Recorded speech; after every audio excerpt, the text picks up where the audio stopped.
7 de la mañana con 38 minutos, ya está junto a nosotros la doctora Inti Cori Quevedo para conversar sobre este tema, ¿no? Que es absolutamente coyuntural. Voy a empezar primero dándole la bienvenida, el buenos días a la doctora, trasladándole una pregunta que me formula un oyente, ¿no? Y me dice, hay que preguntarle a la doctora si es que ya la vacunaron. Bienvenida, buen día. Buenos días, Alexis. Muchas gracias por la invitación. No, todavía no nos han vacunado en el lugar donde yo laboro. Esperemos que pronto nos llegue la vacuna también. Pero ¿por qué no les han vacunado en el hospital donde ustedes laboran? Es un hospital público para empezar. Ahí hicieron, sí, hicieron algunas clasificaciones, algunos listados. No aparecíamos en los primeros listados, así que nos han dicho que en esta semana posiblemente nos vacunen. Así que veamos, estamos a la espera.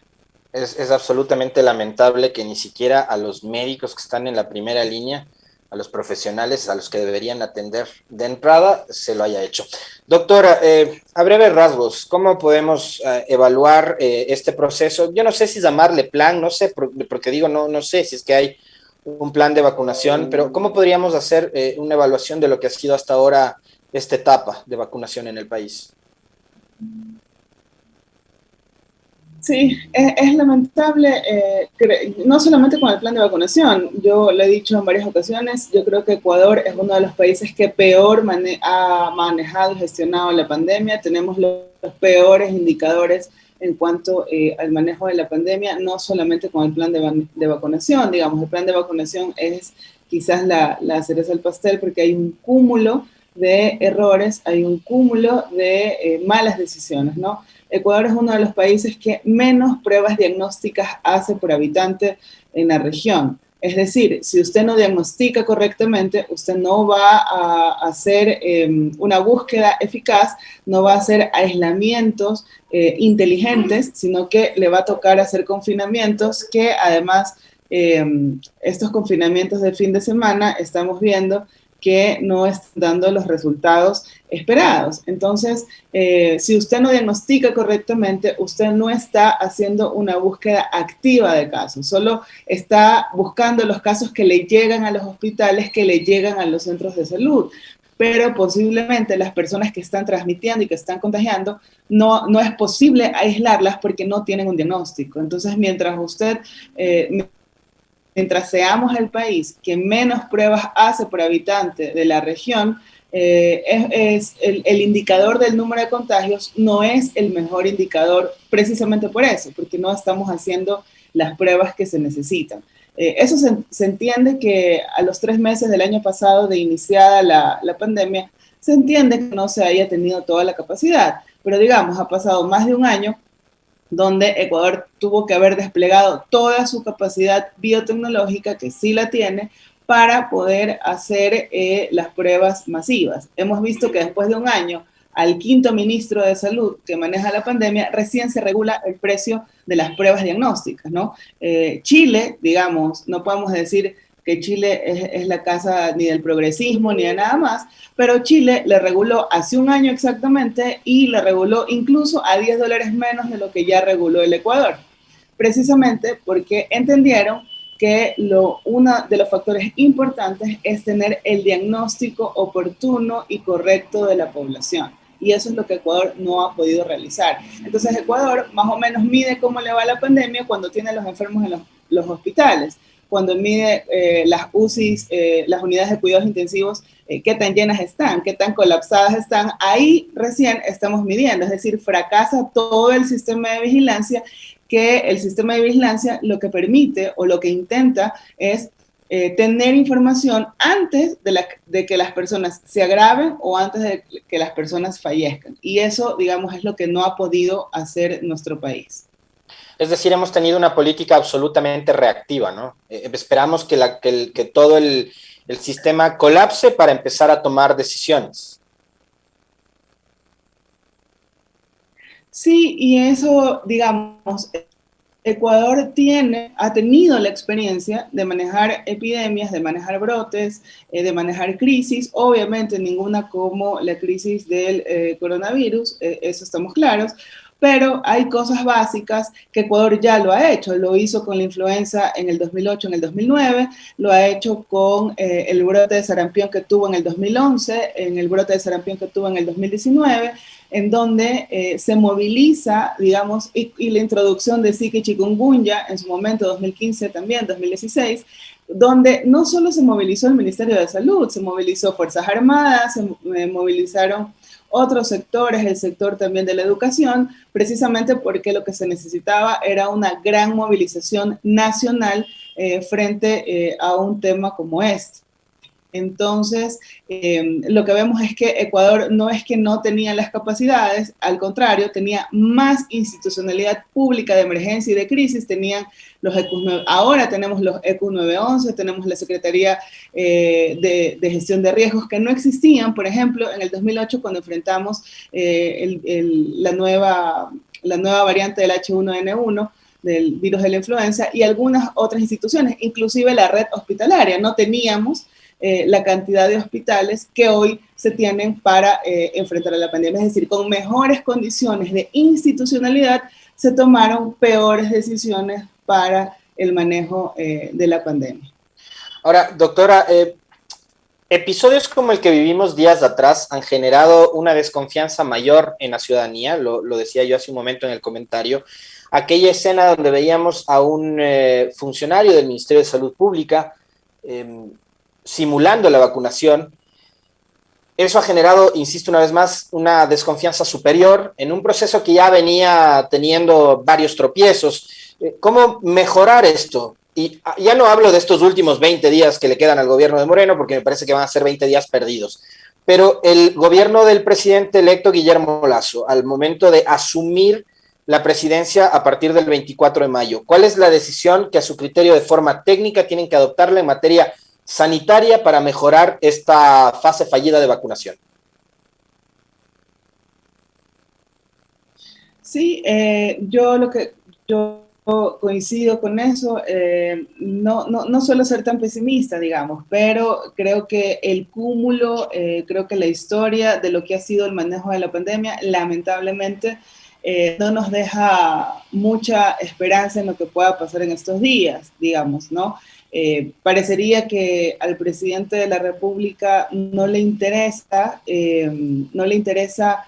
la salud. Han nombrado 5 ministros para el manejo de la pandemia, ministros que han durado 19 días, 20 días, entonces parecería no hay un verdadero interés. El mismo presidente ha dicho que él no conoció el plan de vacunación, que el plan de vacunación estaba en la cabeza del ministro, es decir, el plan de vacunación más importante posiblemente en los últimos 50 años del país, no se sentó el gabinete de Estado a analizar el plan y cómo los otros sectores iban a contribuir a la vacunación. Es decir, ningún ministro lo conocía. O sea, era una cosa menor, parecería, para el presidente y su gabinete. Entonces, yo lo que creo es que el presidente electo, el nuevo equipo, la nueva ministra que ya ha sido anunciada, digamos, creo que tienen que basar sus decisiones en la evidencia. La evidencia está ahí, digamos, yo dudo mucho que la nueva ministra, obviamente con su formación, no la conozca. Yo estoy segura que la conoce y yo estoy segura también que muchos técnicos del Ministerio de Salud también la conocen.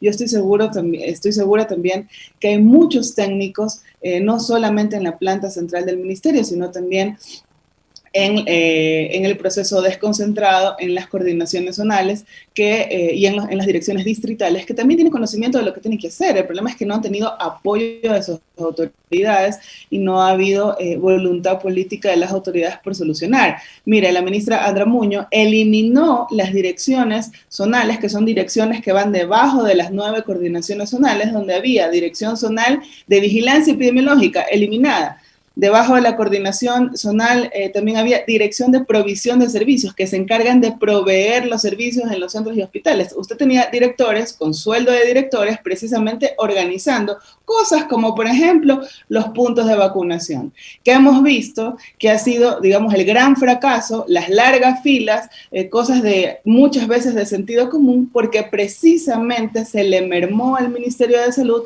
de su capacidad estratégica y de su capacidad operativa por esta supuesta mal llamada austeridad, por este recorte en el sector social que se creía que no era necesario, ¿no? Esto sucedió en la gestión de la ministra Andra Muñoz, quien tuvo además a su cargo toda la fase de preparación. Entonces, yo creo que la nueva ministra lo que tiene es que tomar decisiones técnicas, tiene que apoyarse en los técnicos que tiene el ministerio y ojalá recobre toda esa capacidad operativa y estratégica que tenía el Ministerio de Salud. Es decir, las capacidades están ahí. Todo depende de que haya la decisión de poderlos organizar adecuadamente.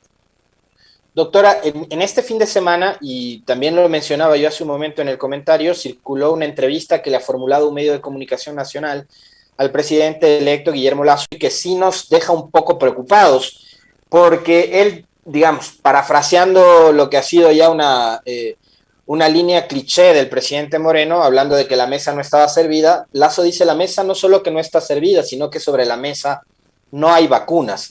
Lenín Moreno dijo que iba a adquirir 20 millones de dosis y que hasta el 20 de este mes se iba a vacunar a 2 millones de ecuatorianos. Usted tiene, por ejemplo, la cifra del número de ciudadanos que ya han sido vacunados hasta el momento, porque una cosa es lo que dice el gobierno, otra cosa es, digamos, lo que en realidad debe ser. Pues se habla de 600,000 y pico de personas vacunadas, de que se ha roto el récord, de que se vacunan a 90,000 personas por día. Estamos en capacidad de hacerlo, a propósito de lo que usted decía hace un momento, de que hay capacidad instalada en el Ministerio de Salud. ¿Qué tan preocupante es esta declaración del presidente electo, no? Y a propósito de la oferta de las 20 millones de dosis de Lenín Moreno. Sí, incluso para contextualizar, además, yo creo que recogería también un anuncio que hizo el presidente electo, en donde, además, a diferencia del gobierno saliente, el presidente electo ha dicho que va a gestionar todas las vacunas que sean necesarias, no solamente, ¿verdad?, las vacunas cuya procedencia, cuyo país de procedencia tengan las relaciones geopolíticas que el presidente electo quisiera impulsar, que fue Lasso, uno de de hecho, los ha hablado graves ya con China y con Rusia, ¿no? inicio. Sí, sí, él ha anunciado que va a gestionar con Rusia, con China, con quien tenga que gestionar. Yo creo que eso ya es un cambio abismal de lo que había dicho el gobierno de Moreno e inclusive su propio secretario particular, el secretario Roldán, que habían anunciado con bombos y platillos que solo iban a vacunar con la vacuna de procedencia estadounidense, que es la vacuna Pfizer, digamos, ¿no? Entonces, el presidente Moreno privilegió sus relaciones con estos países antes que la salud del resto de los ecuatorianos. A diferencia, por ejemplo, del presidente Piñera. El presidente Piñera empezó con Pfizer, pero a la semana siguiente ya estaba la vacuna de Sinovac, que es una vacuna de procedencia china, ya estaba vacunando a todo su personal sanitario y a sus adultos mayores. Es decir, el presidente Piñera no tuvo, digamos, sesgo ideológico a la hora de vacunar, y no vamos a decir que el presidente Piñera es un presidente prorruso o pro-China, sino que es un presidente que privilegió la salud de sus ciudadanos. Entonces, es un buen anuncio, es una buena noticia que el presidente Lasso haga lo mismo, que no privilegie su sesgo ideológico, su sesgo geopolítico con la capacidad o el acceso que tengan los ecuatorianos a las vacunas. Eso es una buena noticia. Por otro lado, digamos, la capacidad que tiene el país tiene muchísimo más de lo que hoy estamos viendo. No se han habilitado grandes estadios, no se han habilitado coliseos en ciudades como Quito y Guayaquil, digamos. Qué bueno que ya se estén sumando las universidades, pero también tenemos otra infraestructura como son las escuelas del milenio, las escuelas públicas que no están siendo utilizadas en este momento. Entonces, son espacios que a nivel nacional pueden servir de puntos de vacunación. El problema es que usted puede tener el punto, pero si no tiene personal que vacune, no sirve de mucho. Entonces, tenemos que pensar en que hay que precisamente reforzar, y reforzar significa contratar personal vacunador, enfermeras, auxiliares de enfermerías, que son sobre todo el motor de la vacunación. Ahorita, en este momento, abrí el portal de Our World in Data, que es un portal de algunas universidades del mundo, entre ellas la Universidad de Oxford y otras más, y Ecuador, en la región, por ejemplo, tiene aplicado el 4.24%, solamente le gana a Perú, que tiene el 3.16% de vacunas aplicadas. Chile, por ejemplo, tiene el 42%, Uruguay el 33%, Argentina el 15%, Brasil el 13%, Colombia el 6.6%, de ahí sigue Ecuador con el 4.24% de dosis aplicadas, de personas vacunadas, y Perú el 3%. Es decir, Ecuador en la región solo le gana a Perú, no le gana a nadie más. Por lo tanto, no es un indicador, no es algo en lo que estamos bien. Es decir, es un indicador más de que Ecuador no está haciendo todo lo que puede ni todo lo que debe para vacunar a la población. Doctora, usted decía hace un momento, yo coincido plenamente con eso, porque, digamos, hemos ido bien, como país tomando decisiones que se adaptan a lo que ocurría en ese momento, dejando pasar el tiempo, sin ser proactivos ante los escenarios que se podían prever. Y en los últimos días, desde el COE Nacional, se han tomado decisiones que van en la vía de la restricción de la movilidad durante los fines de semana, por ejemplo. Entendería que el virus deja de circular de lunes a jueves. ¿Cuánto puede ayudar esta medida? El confinarnos durante viernes, sábado y domingo, cuando de lunes a viernes los ciudadanos salimos a trabajar, congestionamos el servicio de transporte, estamos en las paradas de buses, vamos a los centros comerciales, a los restaurantes, a los mercados, etcétera, etcétera, etcétera. ¿Cuánto puede mejorar eso a descongestionar las unidades de salud en nuestro país?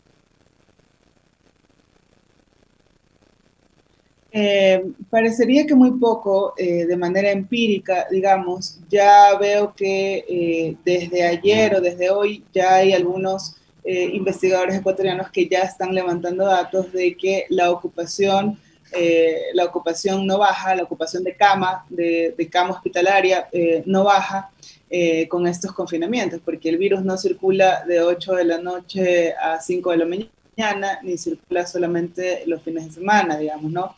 Entiéndase con esto que no estamos solamente diciendo confinamiento porque sí.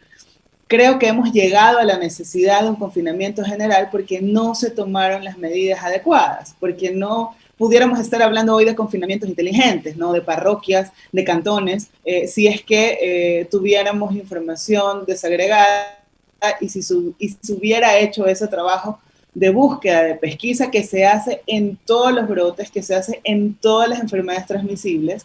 Digamos, es algo que el Ecuador sabe cómo hacerlo, sabe cómo hacer una búsqueda activa de casos. El problema es que no lo han querido hacer, no lo están reportando de esa manera.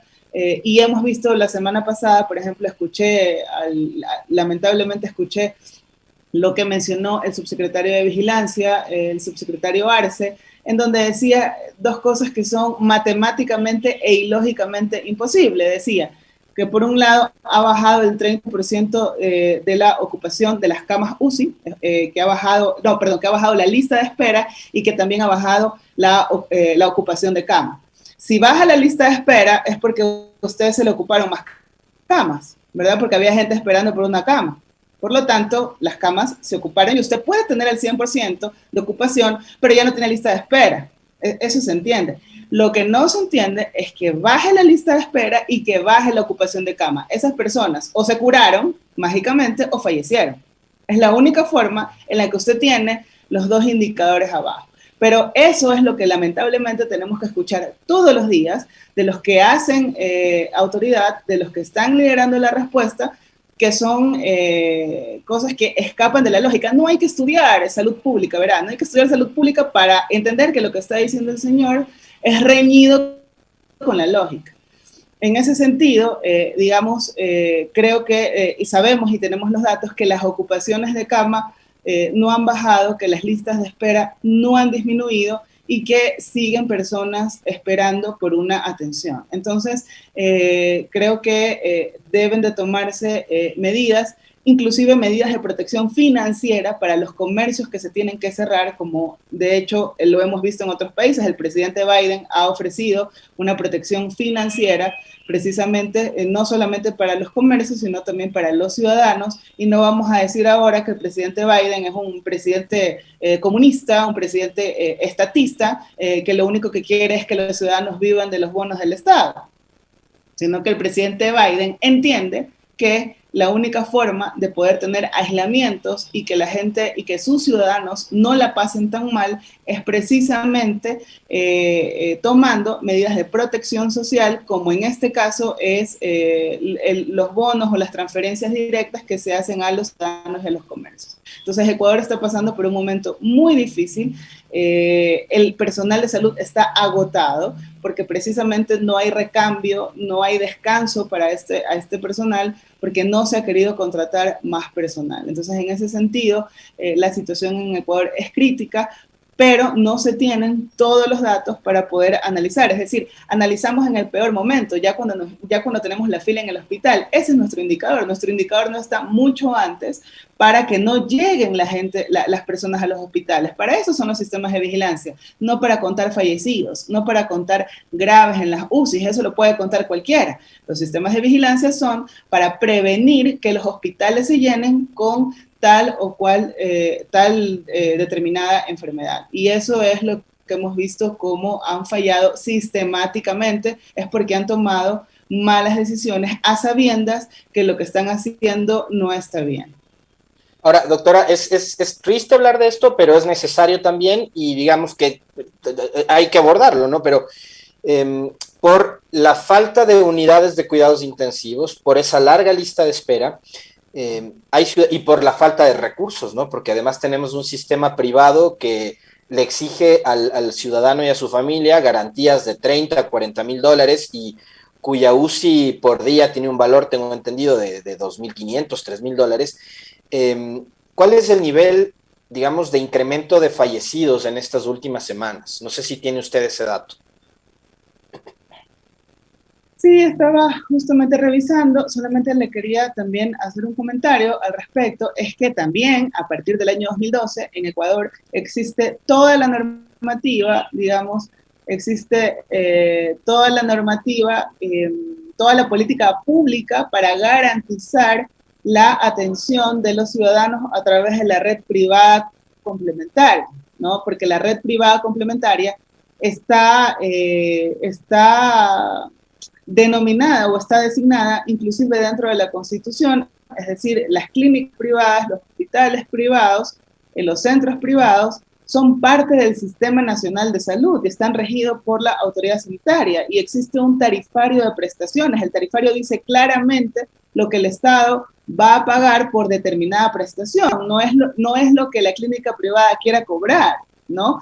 Desde el año 2012 el Ecuador tiene un tarifario de prestaciones, tiene una norma de relacionamiento para que los privados tengan la obligación de atender. Ahora, si es una emergencia, no pueden simplemente no atender, digamos, deberían las autoridades de regulación utilizar todo el peso de la normativa para regular también a los privados y cancelarles también los haberes a los privados, porque obviamente si los privados se encuentran impagos, ya sea por el Ministerio de Salud, ya sea por el IES, difícilmente, no es que no quieran, no van a tener la capacidad para atender, pero digamos, existe toda la normativa para saber cómo se deriva un paciente a un privado, cómo se cubre la atención a un privado, cuánto tiene que costar esas prestaciones que ya están reguladas por un lado, y por otro lado, no se puede negar la atención, sobre todo en casos de emergencia. Eso es sin duda una violación de derechos de una magnitud increíble. Entonces, en ese sentido, el Ecuador tiene todo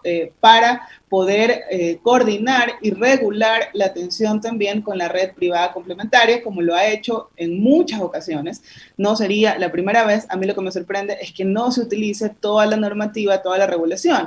Dicho sea de paso, estamos viendo vacíos en regulación, pero el presidente, no me acuerdo si fue el día jueves o el día viernes, acaba de firmar un decreto en donde fusiona dos entidades, fusiona el ARCSA y funciona que es la Agencia de Regulación y Control de Medicamentos, que todos los países se han fortalecido, ¿no? Todos los países han crecido en sus agencias de regulación. La que conocemos a veces con mayor cercanía es la FDA de Estados Unidos, pero digamos, todas las agencias de regulación se han fortalecido precisamente por la vigilancia que hay que hacer a las vacunas. Ecuador, en cambio, la fusiona con otra agencia, que es la agencia de calidad, que es el ACES, y hacen una sola agencia, reduciendo su tamaño, como ha sido la tónica de este gobierno, y le quita la capacidad técnica para hacer esta regulación. Por un lado, la agencia que tiene que regular a los privados es